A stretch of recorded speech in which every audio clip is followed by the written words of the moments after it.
kultūrinio paveldo bendruomenė Kauno Veržva taryba atvyko į Biržus susipažinti su Biržų krašto istorija, pilimi ir Jonušo Radvilo gimimo ir gyvenimo vietovėmis.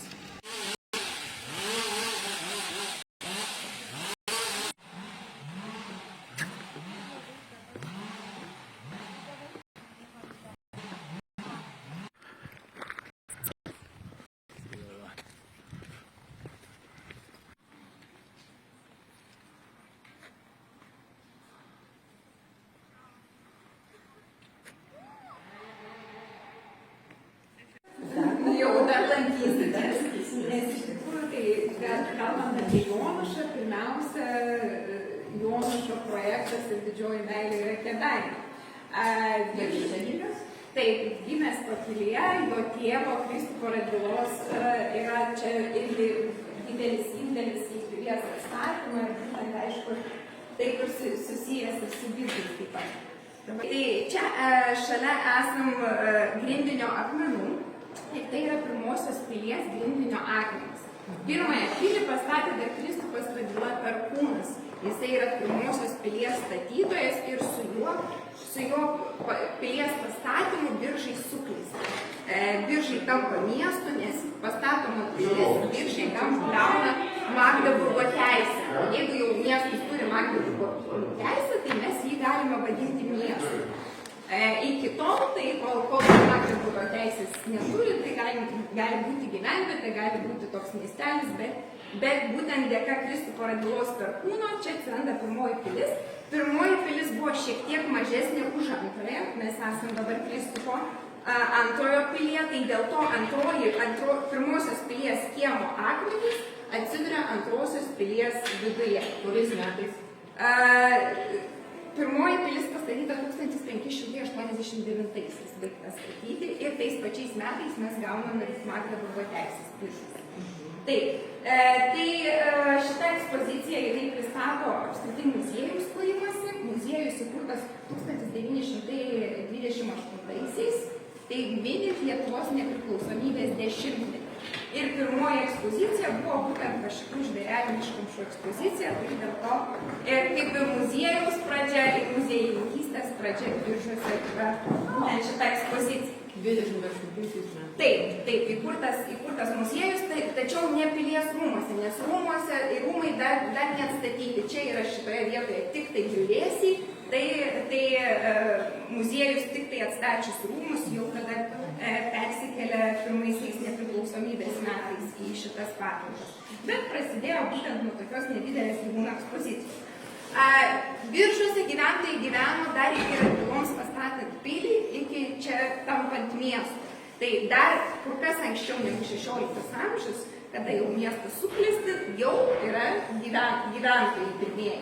Tai dabar mes keliaujame kitą salę, 154 metai, čia Sielos sielių žemės minimos, o čia jau Biržai, tai yra 1416 metais.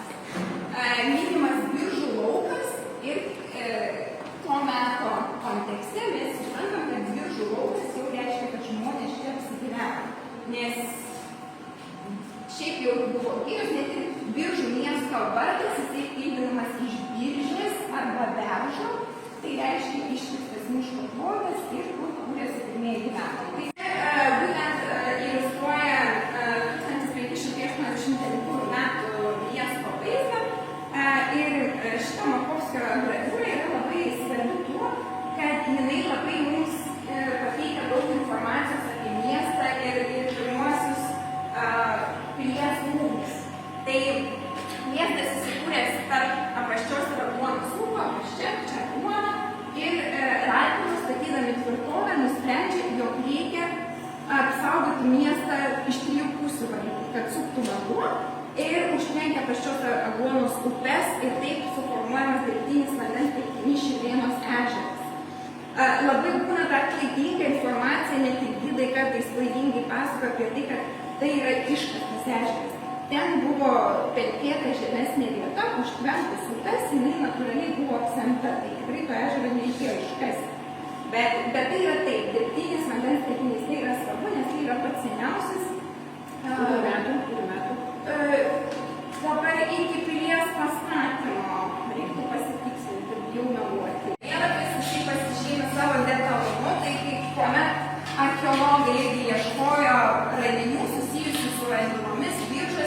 tai rėmėsi šituo žemėlapiu. Jį labai nuodugniai ir detaliai išnagrinėjo, jis labai yra informatyvus, labai tikslus ir labai gražus jau mūsų atveju metas. Čia pažiūrėkime anotaciją, kada Maronskio žemėlapis 1645. Taip, kad tiksliai 1655 metai. Taip. Šitas žemėlapis jisai turi netradicinę orientaciją, jeigu paprastai šiaurės žymime viršuje, tai šiek tiek jisai yra pasuktas, nes šiaurinis Lietuvos taškas yra mažas pasuktas iš šono. Čia yra šiaurė.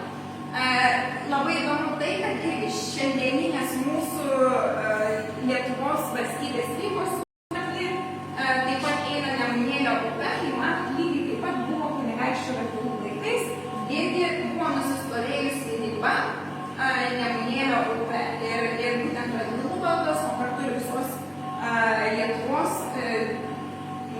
riba taip pat buvo Nemunėlio upe.